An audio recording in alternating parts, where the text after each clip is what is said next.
নির্বাচন কমিশনের পক্ষ থেকে প্রবাসীদের বাংলাদেশের জাতীয় সংসদ নির্বাচনে অংশগ্রহণ করার বিষয়ে যে প্রক্রিয়া অনুসরণ করা সম্ভব সে সম্পর্কে 3টি ধারণাপত্র তারা উপস্থাপন করেছেন। একটি ঢাকা বিশ্ববিদ্যালয়ের একজন প্রতিনিধি, একটি বুয়েটের একজন প্রতিনিধি, আর একটি MISTর প্রতিনিধি। আপনারা তো একটু আগে বলছিলেন যে এগুলো বিষয়গুলি কি।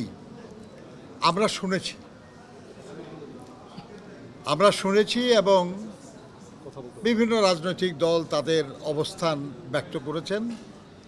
আমরা তাদেরকে বলেছি যে যা আপনারা এখানে প্রেজেন্ট করেছেন এগুলেন আমরা শুনলাম, আমরা আমাদের দলে এই নিয়ে আলোচনা করে আমাদের দলের অবস্থান আপনাদেরকে আমরা জানাব। তবে 2014 সালের নির্বাচনেরও আগে, যেটা নির্বাচন হয় নাই আসলে, তারও আগে এই নির্বাচন কমিশন RPO সংশোধনের একটা উদ্যোগ নিয়েছিল। তখন আমরা বিএনপির পক্ষ থেকে যে প্রস্তাবগুলি করেছিলাম, যেটা নিয়ে দেশনেত্রী বেগম খালেদা জিয়ার নেতৃত্বে আমরা নির্বাচন কমিশনে এসেছিলাম, সেখানেও আমরা প্রবাসী বাংলাদেশিদের জন্য ভোটের অধিকার আমরা দাবি করেছি। এরপরে 2016 সালে বিএনপির চেয়ারপারসন দেশনেত্রী বেগম খালেদা জিয়া যে ভিশন 2030 ঘোষণা করেছিলেন, সেখানেও প্রবাসী বাংলাদেশিদের ভোটের অধিকার দেওয়ার কথা বলা হয়েছে। আজকে যে উদ্যোগ নির্বাচন কমিশনের পক্ষ থেকে নেওয়ার কথা বলা হয়েছে, এই উদ্যোগের প্রতি আমাদের শুধু সমর্থন না, এটা আমাদেরই দাবি।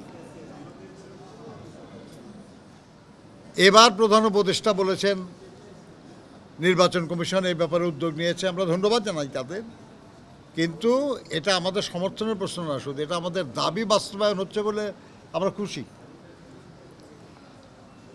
এখন কি প্রক্রিয়ায় এই ভোট গ্রহণটা সবচেয়ে উত্তম হবে, সবচেয়ে কার্যকর হবে, সবচেয়ে বেশি প্রবাসী নির্বিঘ্ন অংশ দিতে পারবে এবং তাদের ভোটটা যথাযথভাবে যেমন তারা চান তেমন প্রার্থী পাবেন, এটা নিশ্চিত করার জন্য কিছু পদ্ধতি, কিছু প্রক্রিয়ার বিষয় নিয়ে আলোচনা হয়েছে। আমি আবার বলছি যে এই ব্যাপারে বেশ কিছু ভালো প্রস্তাব এসছে। তার মধ্যে যেই প্রস্তাবটা সবচেয়ে কার্যকর হবে, সবচেয়ে গ্রহণযোগ্য হবে, সবচেয়ে